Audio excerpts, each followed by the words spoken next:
ఏడాదైంది హామీలు ఎప్పుడు అమలు చేస్తారంటే అప్పుల పేరు చెప్పి తప్పించుకునేటువంటి ప్రయత్నం చేస్తున్నారు. ఒక అబద్ధాన్ని 100 సార్లు చెప్తే నిజమైతేదనే విధంగా గోబల్స్ ప్రచారం చేస్తూ ఉన్నారు. అందుకే ఈ శాసనసభ వేదికగా సభ్యులకు రాష్ట్ర ప్రజలకు కూడా ఈ 7 లక్షల కోట్ల అప్పు అని కాంగ్రెస్ పార్టీ చేస్తున్న ప్రచారం తప్పు అని ఈ సభ ద్వారా రాష్ట్ర ప్రజలకు నేను తెలియజేయదలుచుకున్నా. అధ్యక్ష ఆర్బీఐ కంటే గొప్ప వాళ్ళు అయితే ఉండరు అధ్యక్ష. ఇన్ఫ్యాక్ట్ అధ్యక్ష ఈ 4,17,496 కోట్లలో కూడా 10 ఏళ్ల బీఆర్ఎస్ పాలనలో 4-5 ప్రత్యేకమైన విషయాలు ఉన్నాయి. 2 వరుస కరోనా సంవత్సరాలు రావడం వల్ల కేంద్ర ప్రభుత్వం అప్పుడు మొత్తం దేశం యొక్క ఎకానమీ అతలాకుతలమైంది. మీరు రాష్ట్రాలు 1.75% అదనంగా అప్పులు తీసుకోండి, క్యాపిటల్ ఎక్స్పెండిచర్ చేయండి అని కేంద్ర ప్రభుత్వం చెప్పడం వల్ల మనము తీసుకున్నటువంటి అప్పులు కూడా ఉన్నాయి. ఇది కాకుండా ఉదయ్ స్కీమ్ ద్వారా సార్ లెట్ మీ కంప్లీట్, ఆ తర్వాత అని చెప్పమనండి. Let me complete. Speaker sir, Harish Rao garu సభలో చాలా సంవత్సరాల నుంచి ఉన్నా అని చెప్తా ఉన్నారు. వారికి అన్ని రూల్స్ తెలుసు, నిబంధనలు అన్నీ తెలుసు. క్వశ్చన్ అవర్లో క్వశ్చన్ అడుగుతారు, సమాధానం చెప్తాం. క్వశ్చన్ ఉంటుంది కానీ వారు షార్ట్ డిస్కషన్ లాగా ఉపన్యాసం చెప్పుకుంటూ పోతా ఉన్నారు. మరి వారికి అనుభవం లేకనా కావాలని సభను తప్పుదోవ పట్టించడం కోసం చేసే ప్రయత్నమా? మీరు అడిగారు ఈ అప్పుల పైన మీరు తప్పుదోవ పట్టిస్తూ ఉన్నారు, గోబల్స్ ప్రచారం చేస్తున్నారు, ఏదంటే సభలో చర్చ పెట్టండి. ఎస్, మేము రాగానే సభలో చర్చ ఉండాలనే వైట్ పేపర్ పెట్టా మీరు చేసిన తప్పులు అన్నింటినీ. మళ్ళీ కావాలని అడుగుతుంటే మాకేం అభ్యంతరం లేదండి. మేము అసలు పూర్తిగా ఈ సభకి రాష్ట్ర ప్రజలకి వాస్తవాలన్నీ తెలియాలనేటువంటి ఆలోచనలో స్పష్టంగా ట్రాన్స్పరెంట్గా ఉన్న గవర్నమెంట్ ఇది. ఏది దాచుకోవాలని ప్రయత్నం చేయాలి మీలాగా. సో మీరు వాళ్ళ చర్చ పెడదామన్నా ఫైన్, షార్ట్ డిస్కషన్కి వీఆర్ రెడీ. మీరు ఏదో ఏ ఫామ్లో ఇస్తారో ఇవ్వండి, గౌరవ సభాపతి గారికి ఇవ్వండి, వారి అనుమతితో వారు ఇస్తే టైం ఇస్తే we are ready to debate sir. అంతేగాని ప్రశ్నలంతా వదిలిపెట్టి మొత్తం పాత కథలన్నీ చెప్పుకుంటూ వారి చరిత్ర అంతా చెప్పుకోవడానికి ప్రయత్నం చేస్తే అది వినటానికి మేము ఈ ప్రశ్న క్వశ్చన్ అవర్ ఇట్లా వేస్ట్ చేయొద్దు అధ్యక్ష. ఎవరు భుజాలు తడుముకుంటున్నారో స్పష్టంగా అర్థమైంది, ప్రజలైతే చూస్తున్నారు. అయితే అయితే అయితే గౌరవ డిప్యూటీ స్పీకర్ గారి యొక్క సవాల్ను నేను స్వీకరిస్తా ఉన్నా. ఆల్రెడీ బీఆర్ఎస్ పార్టీ తరఫున మేము ప్రివిలేజ్ మోషన్ ఇచ్చాం. Privilege motion on honourable deputy CM we have given sir. That privilege motion is pending. Sir సభ మళ్ళీ సభను కూడా మళ్ళీ తప్పుదో పట్టిస్తున్నారు అధ్యక్ష. మళ్ళీ తప్పుదో పట్టించిన అంటే లేస్తే సత్యదూరమైన మాటలు మాట్లాడటం తప్ప వాస్తవాలు మాట్లాడితే తల పగిలిపోతారు అని ఏమైనా శాపం ఉందని నా అనుమానం అధ్యక్ష. వీళ్ళకి అస్సలు వాస్తవాలు మాట్లాడరు అధ్యక్ష, అన్ని సత్యదూరాన్ని. ఏంది ప్రివిలేజ్ మోషన్? మీరు ఆ ప్రివిలేజ్ మోషన్ ఇచ్చేది అధ్యక్ష. వీళ్ళు ప్రివిలేజ్ మోషన్ ఇస్తారా సభా నిబంధనల గురించి, సభా నియమాల గురించి? దేనికి ప్రివిలేజ్ మోషన్ అధ్యక్ష? దేనికి? నిన్న చూపించాను నేను అధ్యక్ష. రూల్స్ బుక్ వాళ్ళ హయాంలో తయారు చేసింది. పాత రూల్స్ బుక్ అన్నిటిని కూడా మార్చేసి వాళ్ళకు అనుకూలంగా ఉండేటట్టుగా రూల్స్ బుక్ అంతా తయారు చేసుకొని సభలు పెట్టి ఆ రూల్స్ బుక్లో ఏం చూపించారు అధ్యక్ష? స్పష్టంగా ప్లకార్డ్స్ తీసుకొని రావద్దు, స్లోగన్స్ ఇవ్వద్దు, పొరపాట్లు అట్టు చేస్తే వాళ్ళ మీద చర్యలు తీసుకోవాలని చెప్పి అన్ని చాలా స్పష్టంగా రూల్స్ బుక్లో పెట్టి నిన్న మీరు చేసింది అధ్యక్ష. ఏం చేశారు మీరు? సభలో మీరు కానీ మీ నాయకుడు ఆనాడు ముఖ్యమంత్రిగా ఉన్నటువంటి కె చంద్రశేఖరరావు గారు సభలో చెప్పినటువంటి ఏ ఒక్క అంశాన్ని అమలు చేశారు అధ్యక్ష? సభ నిబంధనలు పూర్తిగా ఉల్లంఘించారు వాళ్ళు. హౌస్ ప్రివిలేజ్ మొత్తం పక్కదో పట్టించింది వాళ్ళు. 1 కాదు 2 కాదు 3 ఎకరాల భూమి బరాబర్ ఇస్తామని చెప్పారు దళితులు, గిరిజనులకు. ఇచ్చారా? ఈ సభలోనే కదా చెప్పింది వాళ్ళు. ఈ సభలోనే కదా అధ్యక్ష చెప్పింది. డబుల్ బెడ్రూమ్ ఇల్లు ఇస్తా అని చెప్పారు, ఇచ్చారా అధ్యక్ష? ఉద్యోగాలన్నీ పూర్తి చేస్తా బరాబర్ అన్నారు, చేశారా? 2 భిన్నమైనటువంటి డైలాగ్స్ నేను వినిపించగలను అధ్యక్ష. బరాబర్ ఉద్యోగాలు ఇస్తాం అన్నది ఒకటి, ప్రభుత్వంలో ఏడున్నాయి ఉద్యోగాలు ఏడ తీసుకొచ్చి ఇస్తామని అడిగింది ఇక్కడ నుంచే. సభ నిబంధనలు నియమాల గురించి ప్రివిలేజెస్ గురించి వారు మాట్లాడితే ఎట్లా అధ్యక్ష? వారు ఏమన్నారు? నేను ప్రివిలేజ్ ఇచ్చారట. ఎందుకు? సభ జరిగేటప్పుడట సభలో ఏంటి ప్రభుత్వానికి సంబంధించిన అంశాలన్నీ బయట మాట్లాడకూడదు కదా, మీరు ఎట్లా మాట్లాడతారు? ఏం అధ్యక్ష, నేను మాట్లాడింది ఏంటి?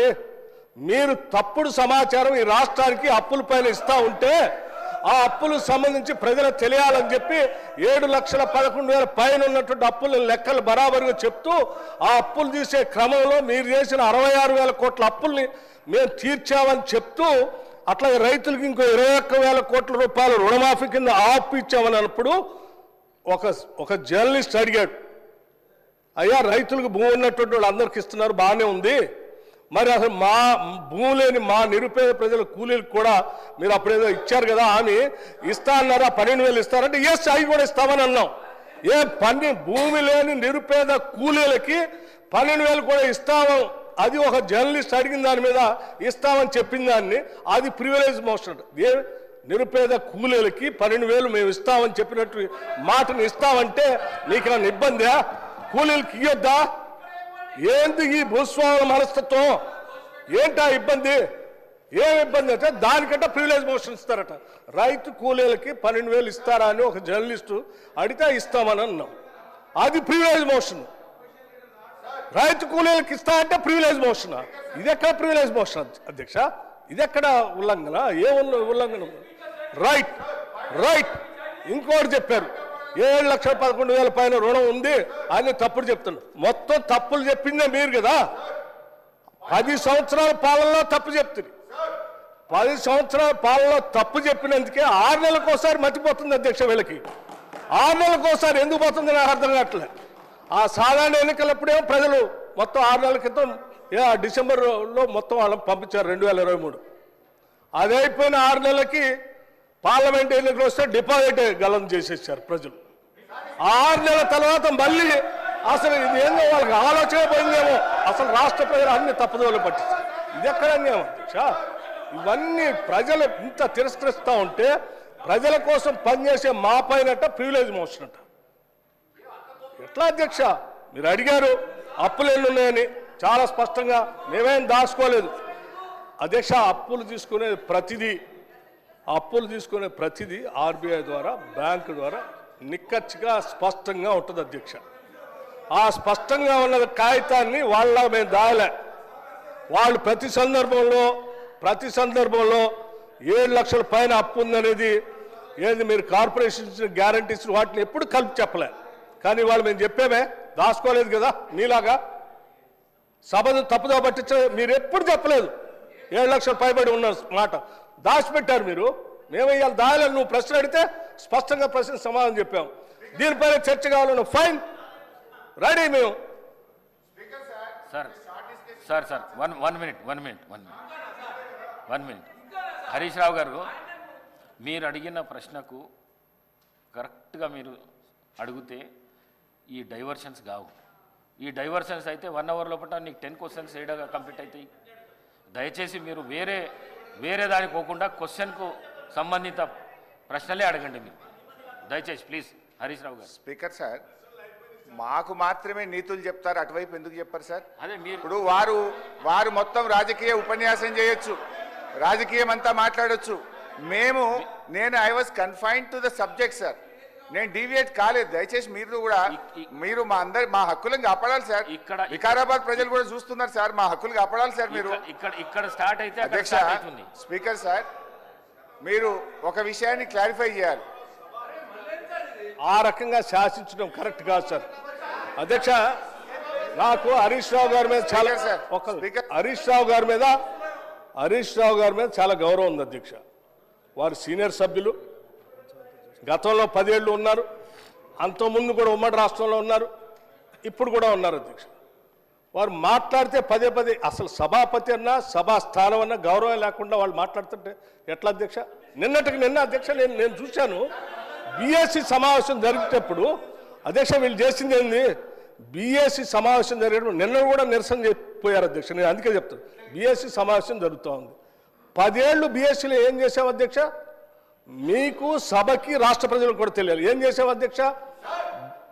బిజినెస్ సభలో ఏం బిజినెస్ జరగాలనేది అధ్యక్ష సభలో ఏం బిజినెస్ జరగాలి, ఎన్ని రోజులు జరగాలనేది పైన సభాపతి స్థానంలో ఉన్నటువంటి పోచారం శ్రీనివాస్ రెడ్డి గారు అక్కడ కూర్చునేవాళ్ళు, అవతల నుంచి మీరు వచ్చేవాళ్ళు, యువతల నుంచి సిఎల్పి నాయకుడిగా ప్రతిపక్ష నాయకుడిగా నేను కూడా ఆ బీఎస్సీ మీటింగ్లో ఉన్నాను. ప్రతి సందర్భంలో ప్రభుత్వ పరంగా ముందుగా ప్రతిపక్షాలు అడిగి మీరేం చెప్పాలనుకుంటున్నారు, ఎన్ని రోజులు కావాలి మేము చెప్పేవాళ్ళం. చెప్పి ఈ అంశాలన్నీ తీసుకోవాలి, ఇన్ని రోజులు కావాలంటే సరే. అప్పుడు గౌరవ ముఖ్యమంత్రి గారు చంద్రశేఖరరావు గారు కానీ లేకపోతే వారి తరఫున హరీష్ రావు గారు కానీ వచ్చేవాళ్ళు.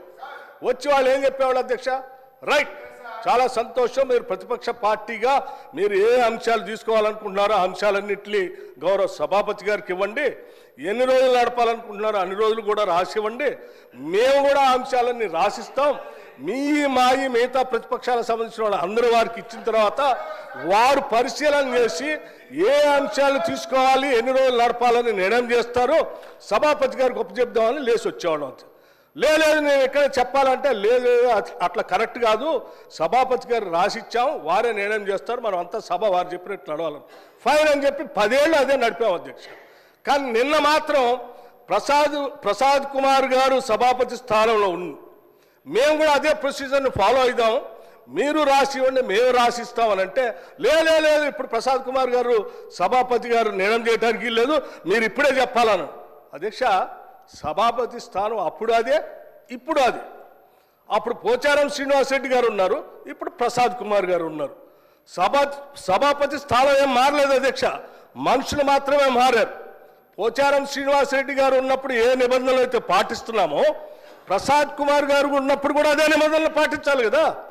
ఎందుకు మీరు దాన్ని వదిలేసి లేచి బీఎస్సీలో సభాపతిని మొత్తం అందరిని అవమానించేటట్టు కాగితాలు పడేసి బయటకు వెళ్తారు అధ్యక్ష? ఇదే నా సభాపతి స్థానానికి మీరు ఇచ్చే గౌరవం? ఏం ప్రసాద్ కుమార్ గారు స్పీకర్ కాదా?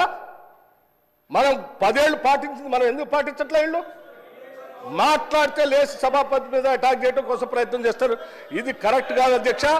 సభాపతి మీరు పదే బతిలాడారు అధ్యక్ష, కూర్చోండి దయచేసి ఆ ప్లే కార్డ్స్ పట్టుకొని రావటం కరెక్ట్ కాదు, అవన్నీ మా మార్షల్స్కి హ్యాండ్ ఓవర్ చేయండి, నా దగ్గర తీసుకొని వస్తారంటే హ్యాండ్ ఓవర్ చేయకపోగా ఆ కాగితాలన్నీ పట్టుకొని ఏడుకు వచ్చేది ఆ సభాపతి స్థానం మీద ఎగరటానికి పోతా ఉన్నారు హరీష్ రావు గారు. ఎక్కడ నియమం అధ్యక్ష ఇది కరెక్ట్ కాదు అధ్యక్ష. సభాపతి స్థానంలో ఉన్నటువంటి మిమ్మల్ని సభలో ఉన్నటువంటి వాళ్ళందరూ గౌరవించాల్సిందే, సభ నిబంధనల నియమాల ప్రకారం నడుచుకోవాల్సిందే. మేము ఈ నిబంధనలకు అతీతంగా